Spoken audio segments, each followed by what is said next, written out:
Мен Қуанов Ерсайын Өсерұлы Атырау мұнай өңдеу заводында токар болып қызмет жасаймын. Бұл заводта жұмыс жасағаныма 10 жылдан асып жатыр. Гурьевтегі нөмірі 9 техникалық училищеге токар мамандығын 84 жылы алып шықтым. Бала күнімде негізі жалпы қолымнан балға түспейді екен, жерге шеге қаға береді екен. Соны көріп әкем айтты, марқұм, бірдеме шығар сенен деп. Басында кішкене қиындық болады ғой. Әбден үйренгеннен кейін ол токарлық мамандығы қиын болмайды екен. Жұмысқа кейінгі уақытта жас токарлар келіп жатыр. Соларды қолымыздан келгенімізше тәрбиелеп жатырмыз, білгенімізді үйретіп жатырмыз. Көп жасасаң неғұрлым, соғұрлым жылдам жасайсың. Мен енді кейінгі жастарға соны айтар едім. Аянбай еңбек етіп, көп жасаса, көп шыңдалады.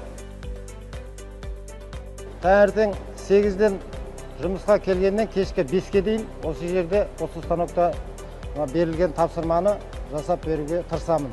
Енді мен осы токарлық мамандықты алғаныма еш өкінбеймін. Енді жастарға осы мамандықты таңдауға кеңес беремін.